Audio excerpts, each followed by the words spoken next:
We don't create ads for people anymore. We have to create ads for AI first. At what point do you say, well, that creative isn't doing anything to acquire new customers? How do you guide the media buyers to say, all right, well, that's when you have to shut that one off. That's when you have to do more of that one. And it's actually fairly simplistic. And what the Andromeda engine does is... One of the other big questions that I always get is, and I've been at this conference for 2 days now, and this always comes up, like you guys talk about model data all the time. Explain that sort of in layman's terms on the Meta and probably on the Google side. Yeah. Because people say, well, you know, I look in my Meta and it looks like everything's accurate.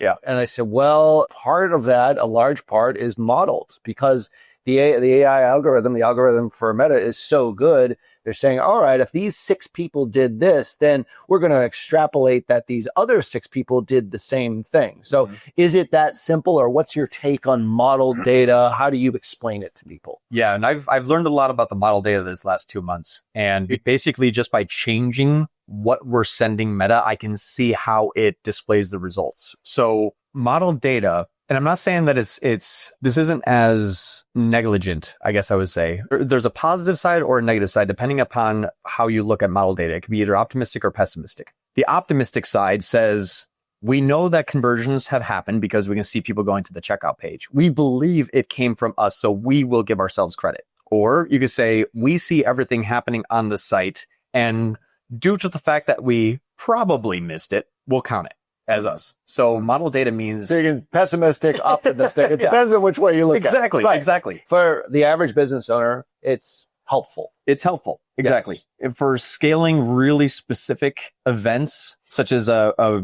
launch of a new product that you need new customers to buy, it could be really poor. So I'll give you an example. There's a very, very, very large promotional company, a lot of TV commercials, and they wanted to try Meta. And I said, I'm going to predict what is going to happen. And I told them, I said, this is a few months ago. I said, you're going to start your campaigns on Meta and you're going to see some unbelievable results. Now, I asked them, how many sales do they have a day? They have about 12,000 sales a day. And I said, just wait to see that. And they said, yeah, John, you were right. We launched a Meta campaign. We spent $120. We had 4,000 sales. And I was like, were they all... Wow, that is amazing. Yeah. He's like, we have like a 62 million ROAS. I'm like, I bet. Yeah, I'll bet you do. Yeah. And so that's what happened is now, is it the pessimistic side says, well, they did it on purpose so that you see such good results that you want to give it more money. Right. Now, the optimistic side says, well, they could have had ad blockers. I mean, even Shopify says that their attribution is only 55% accurate in US territories, 45% accurate in Asian territories because of those issues. Yeah. So yeah, if you go into the back end of your Shopify and you use the marketing attribution and you hit first click, sometimes a ton of those first clicks came from email. That's not possible. Yeah. You know, people have to come to your site, sign up for the email, leave, and then come back through email. So I was first click email. Right. So every channel. It doesn't make any sense. First thing about it. Like, first click buy a list. That's right. Like you've never touched the site, but suddenly you're magically on an email list and that's how you buy. So even Shopify doesn't quite get this on the back end. And they're a big publicly traded great company. Exactly. Yeah. But they just can't get it right. It's not possible. So you can use that to your advantage or disadvantage. And that's why I think, like, as Shopify, they have no advantage of having more accurate attribution. That's not their job. Right. But if Meta just gets better at attributing them to themselves, that's good for Meta. Now, if Google is better at attributing sales to themselves, it's better for Google. Now, What you have is 2 hungry platforms that are getting really, really good at attributing sales to themselves through the guise of, well, we probably missed it. And that's where it is both good and bad. So that's where it's hard to scale, is if you give it more money. I'll give you a good visual. Let's say you have 100 sales every single day. So it starts down 1, goes all the way to 100. Yep. And you have $10 in ad spend. And every $10 you spend can attribute 1 sale. So now as you add every $10, your sales go from $10 1 sale, $10 1 sale. Then you're like, okay, now $20 2 sales, then $40 4 sales, and then $80 8 sales. You're like, wow, I'm giving this more money, and it's just showing more and more sales. Now snap back to your back end of your Shopify, and you're like, well, I still only have 10 sales. Mm-hmm. And that's what it's doing, is says, I have more money. I can attribute more to myself because I am running longer and I'm seeing those sales on your website for longer periods of time. And people have been confusing that with scale, and that's called attribution, not contribution as scale. And so when you only allow it to have a first click new customer of a product that come from a ad on that channel, now when you add in money and another customer comes in, that's when you see the back end of your Shopify go from 10 to 11. Like you'll actually see it grow now. You'll actually see incremental growth. Because it has to be first click. It has to come from there. It cannot be 10 first click emails and then show up in Google.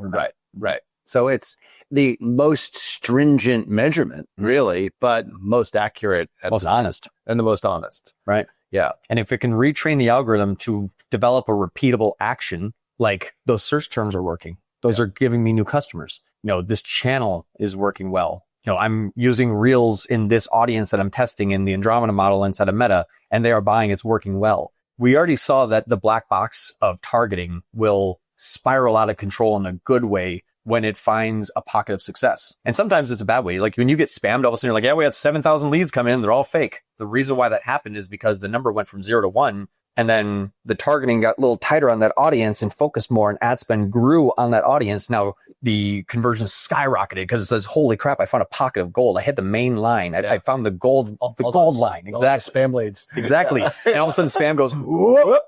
Now imagine if those were found like a vein of gold. Exactly. Yeah. Imagine if those were first click new customers. Yeah. That's doing what it's doing. Right. How much, before we get into the content diversification, which I do want to hit on that, how much as a percentage, if you look at Meta and or Google, like what percentage do you think is modeled? Oh, 40%. It's 40%. As much as I can identify it, about 40%. Mm-hmm. Okay. Now, if you have videos, it's a little bit more like 60% because you got your one day view and then your one day engage view. One day view is imagery, one day engage view is video. So if you have all image ads, it's 40% of what you're seeing inside the platforms is modeled. So it's, depending on how you're looking at it, it's either optimistic or pessimistic. Exactly. They're trying to help you out. Let's take the optimistic view. These platforms are trying to help you. Yep. The pessimistic view is they're just trying to take your money. And both are true. Both are true. So it's 40% if it's image ads, which require more of a click. But then if you have video heavy, I mean, we've got some campaigns that are practically all video oftentimes. I know. And those click attributed conversions come in a little bit less, but we just measure them differently. We understand that we're going to get less clicks, so we can be okay with a higher in-platform CPA as long as the actual business goal is still being met. Yeah. You heard it here first. 40 to 60% of what you see inside the ad platforms is modeled. It's not actual data. It's modeled. It's what we believe. And unbelievable. And that's if they click accept on the consent mode. Yeah. Like, God. Like, now, what's funny about this is here's the optimistic side. Everything that Meta and Google, all of the users that Meta and Google bring to your site, they are going to use approximately 30 to 40 cents of every dollar in ad spend remarketing them to bring them back. So that's why you see those. That's frequency that exists because there's, as long as frequency is above 1, you have remarketing. Right. Well, re-engagement also. Well, it's a signal back to the algorithm saying like this person is interested because they were on your site. Exactly. So I'm going to show them more ads. Yeah. Now, if you took a campaign and we said, hey, I need you to not only go find new customers, but you also have to remarket the people that you're bringing into the site and try to bring them back to get those new customers. Like that's the functionality of it. Now, the way that it is executed, this is the optimistic side, is there is no choice for Meta and Google to do this any other way. Means that if they bring a person to your site, they are going to remarket them and try to bring them back to your site. But the area where they dive into in order to tag that person to remarket has all users from every other channel in there. So as soon as they bring one person to the site and they say, perfect, you're there. Did you buy something? No. Okay, you left. I have to have my pixel tag you to remarket. So that one click turns into technically now potentially a 10,000 user remarketing campaign because that's how many people are on your site. So the reason why that large promotional company had 4,000 sales that day is because Meta, again, it's not going to remarket only its own traffic. It has to remarket everybody on your site because it might have brought them there. We don't know. Yeah. So by virtue of Meta and Google, they might have seen an ad. Right. Maybe it's sometime during that day or maybe that week or whatever, but Yep. Yes. So that's why the platforms over attribute because due to the simple functionality of remarketing, they inherit users from every other channel. It's crazy stuff. And then they model data to say it was probably Ben. So that's why all of a sudden all channels start showing all sales that are the only sale that you have. So every campaign is like TikTok, I have 10 sales. Meta, I have 10 sales. And Google, I have 10 sales. And you only have 10 sales. 10 sales. Yeah, Check Shopify. You're like, how many sales did I have? 10. Right. Yeah. And I have, 4 platforms telling me I have 40. Exactly. Yeah. And that's really like the dilemma. That's the thing that we were really trying to solve with all of this, because we have a video. When I think one of the times you were on here, like the headline was ROAS sucks. And here's why, because it's an in-app metric. It's directional. However, this cAPI import, whatever, we need a name for this. I know. We really do need a name. But anyway, I'm a bad marketer. I gotta come over to this chat GPT to figure this one out. Grok. What's it? What do we call this thing again? Anyway, we know it works. It's Tier 11 Data Suite. Last but not least here, one of the parts of all of this, which we really haven't talked about, and this is once again, I was texting you while I was at this Meta conference. I'm like, hey, they just mentioned content diversification. So I was at this Meta conference in New York, and it was an agency conference, and every single speaker talked about diversity of creative. Yeah. And they said it in many different ways. Content, they did say content diversification, which is your term. Content diversity, have lots of content, have lots of creator content, obviously, video content, you name it. Yep. You've identified sort of 10 different types, which, the caveat is like, you don't necessarily have to get all the types exactly right, but it's like directionally, it's a tool, it's a toolbox. So can you explain the strategy? This is what you actually see. So we're talking about sort of the mechanics behind it, obviously, with this cAPI import solution that we have, but the front-facing ads, they can't all be the same. They can't all be, pictures of the red shoes. Right. So what is content diversification? Just explain its roof there and how important it is. Yeah. And this is actually more important because of the Andromeda update that happened for everyone back in May. It started in December of 2024, finalized in May of 2025. And what the Andromeda engine does is it uses what they call creative retrieval. So a creative retrieval is, and this is actually just Google Meta Andromeda. It's right there in the first. We'll leave links in the show notes for this one. It's a great article. It's actually a great image. It shows like NVIDIA's chips, how they're using it. Like, it's so cool. It's crazy. I know, right? So cool. Yeah.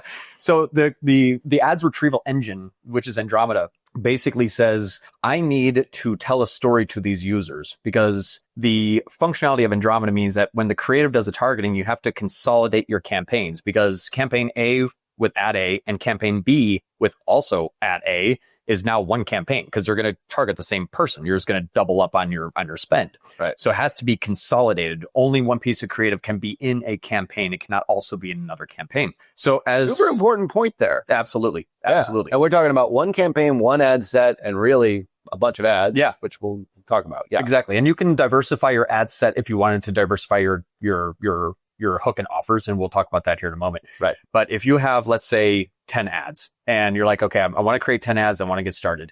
What we're going to do is, what Meta wants is, how do you capture the attention, build interest, get them to also want to take an action and be happy with that action? And you have to do it all inside of one ad set. So they have something called like the founder story. People like buying products from people. They don't really necessarily want to buy from brands. They want to buy from users and from people. That's why UGC is so popular and social media is so social. So the founder story is like telling a person, hey, I'm John Moran. The reason why I started this company is because I saw a need that needed to be filled in the industry. And you're telling the reason why that story came about. Okay, now I understand why they're here.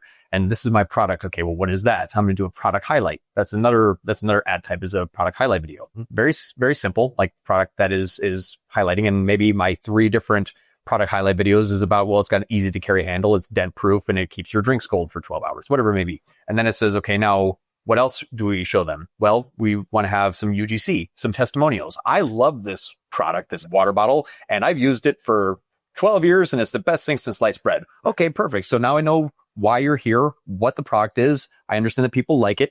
You're basically building a logical sequence to a sale inside of an ad set that the Andromeda engine can start to show this ad first, second, third, fourth, or maybe it needs to show the second ad first and the first ad second, then the third, fourth, and fifth.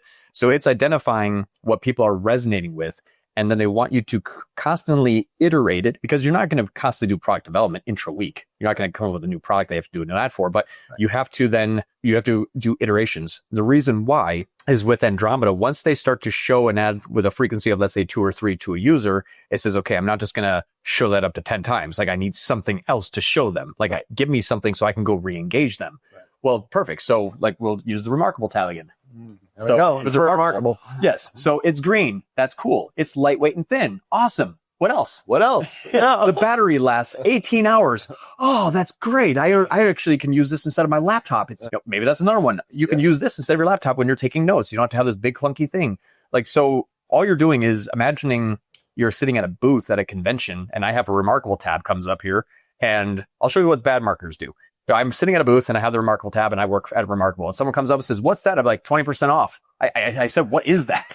20% off. Buy it. What is it? I don't know. Credit card. So that's what it is that's what we do. It's that's not how humans buy. No, but that's how we build ads. Right. And so it's a really cool ad. We'll make a Starburst come out the back of it and say 20% off sale. It's like, whoa, it's right. So you have to tell them, well, what is it? It's remarkable. What's that? It's a drawing tablet. Okay. Pen and paper does that. Buy. Yeah. So you have to think about how you're actually doing like old school belly to belly sales in telling people about the product and why it's unique and why people like it, that kind of stuff. You have to do that remotely and all kind of inside of one campaign and one ad set. And so that's creative diversification, is as long as you're constantly iterating good points, developing new concepts and new hooks and new offers in order to identify what has a good reception in the market.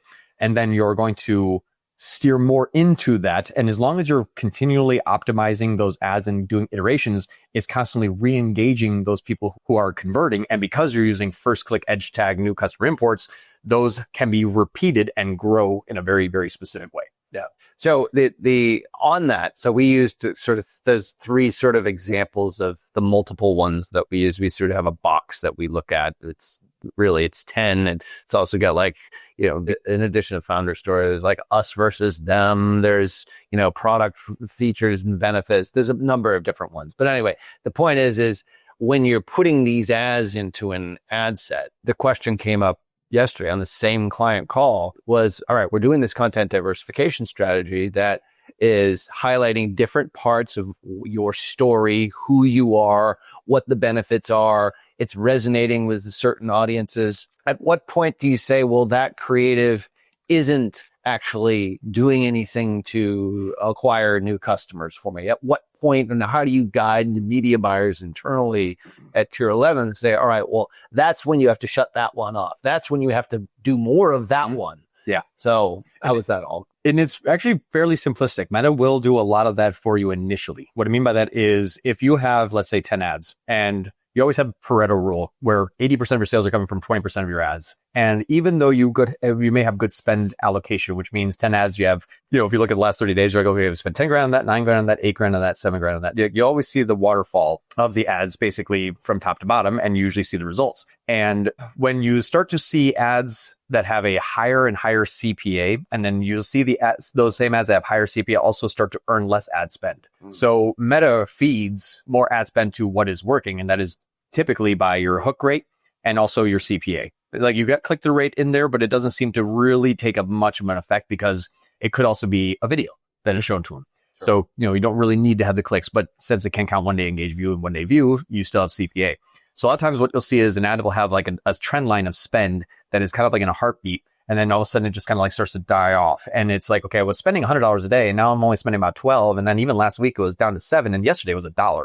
Like, it will actually just start to kind of turn it off when it no longer needs it, or when it says, I'm not actually finding any audiences that are resonating with this, or I have other ads that are resonating better with. Okay.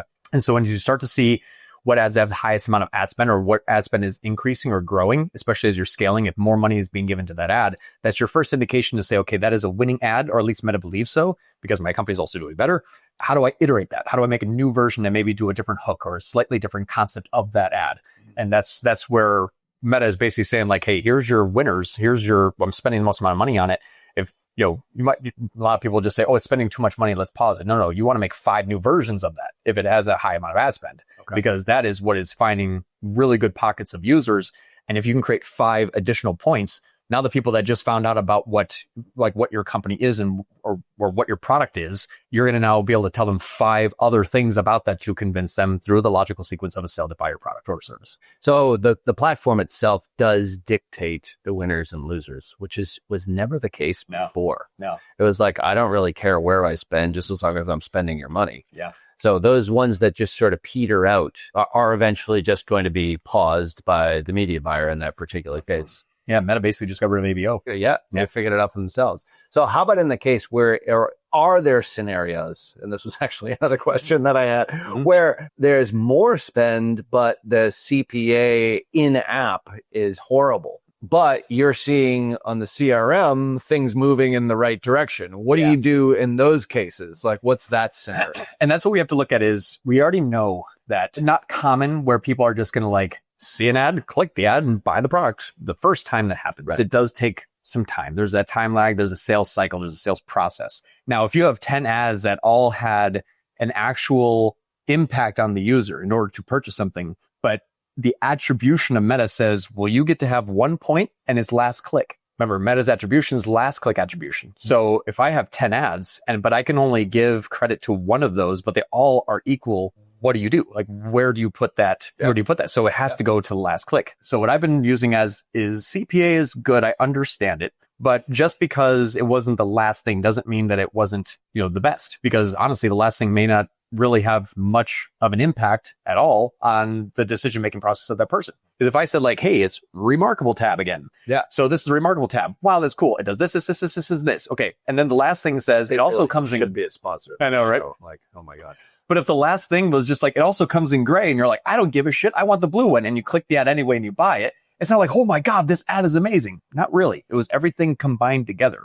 So we have to look at ad spend and interactions more so than what was the last click that they did, because we're going to skip over the other 9 reasons on how they got there. So CPA in-app is okay. It's directional, but I use it actually very, very little when we're looking at how the ads are performing. And that's where I kind of go back to the statement I think we were making originally, which is if you have good concepts and you're testing those concepts with good nomenclature. So concept 1, hook 1, offer 1, concept 1, hook 2, offer 1, concept 1, hook 3, offer 1. You can identify, okay, this one seems to have more ad spend. This is a better hook. Okay, is it working well? Can you make 2 or 3 other variations? Does it also perform as good, maybe a little bit worse, or even better than that was happening? Yes.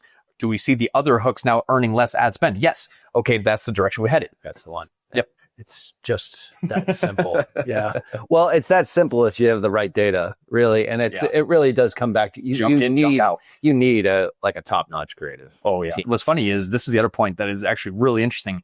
We don't create ads for people anymore. We have to create ads for AI first. Yeah. We have to convince Meta that this is what product we have. And then Meta says, okay, I understand it. I will go find the user now. Yeah. So if your ad is, hey guys, what's that thing on your table over there? And we say 20% off. Yeah. Imagine telling that to a robot. Yeah. You're going to be even more confused than the person. Absolutely.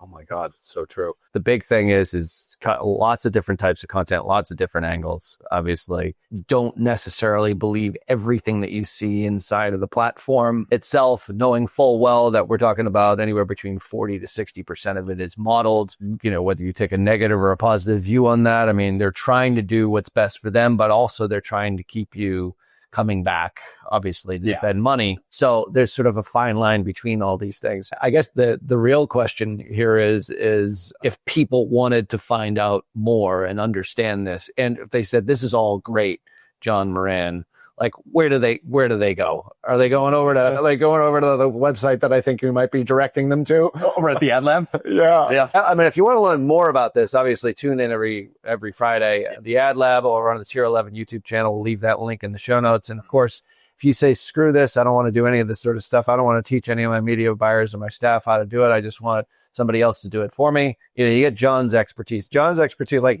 you really invented this concept. You discovered it through your own money and your own businesses, like $6, $7, $8 million worth of testing.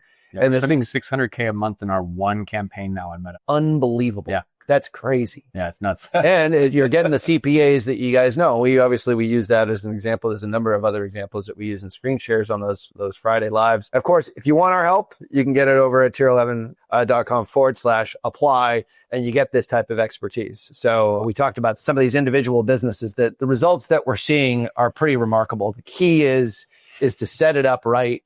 Remarkable. You should be, filling out the perpetual traffic advertise with us form, getting on as a sponsor here, or maybe not. This is too much free publicity. I'm like, why would I pay? Hopefully they'll keep begging and keep saying our name. Well, I said it like 17 times. Where can people connect with you specifically? My LinkedIn is the best. Yeah. So my LinkedIn, I don't have like a website or anything, but LinkedIn is the best. But if you want to like kind of also learn about this, where we do a lot of testing in the ad lab on Fridays at was it 3:00 Eastern? Right, 2:30. 2:30. Yeah, 2:30 Eastern. Yeah, we're on Pacific time right now, so yeah, no idea what time it is. And I just got back from the UK like 3 days ago, so I was like, I went 6 hours ahead to normal to 3 hours behind. I'm like, oh man, I'm going there from here tomorrow, so I'm like, I won't even know what day it is tomorrow. Man, it's so weird. Yeah, but yeah, Fridays, 2:30 Eastern over at the Tier 11. Yeah, we teach them case study style. And that's what I love is conversation is great. Like this seems like theory, but we do a lot of case study. Like once we did this, see here, we pressed that button, then we rose it. This is what happened. And like, it's very hyper specific. It's probably over a lot of people's heads, but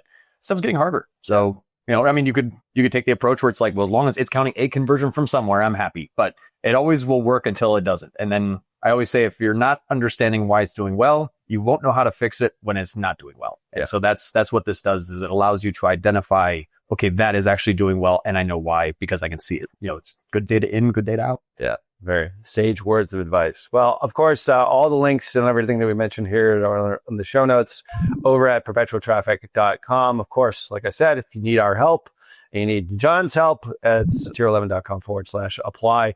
Obviously, we'd love to talk to you about how we can help you out doing all of the things that we mentioned here inside your business to scale and grow businesses, because that's what we love doing. Oh, yeah. We love doing it. Yeah, it's an addiction. There's nothing like it. So from sunny San Diego, you're going to be on stage. You probably have to get some lunch to get something to eat before you actually get on stage. Yeah. Break a leg today. Thank you. Yeah. Thank you for having me on here. Yeah, absolutely. Awesome. Great. The first time actually live on Perpetual Traffic. You're actually the most popular guests on the show. That's fun. You have the highest ranked shows. So there you go. So the more John Moran, the better. All right. Well, wherever you listen to podcasts, obviously leave us a rating or a review. We'll read that out on the air, of course. And it allows us to get to a wider audience and teach people how to do this stuff the right way through metrics that matter and growth that scales ultimately. So on behalf of John Moran, thank you once again for coming on Perpetual Traffic. Until next show, see ya.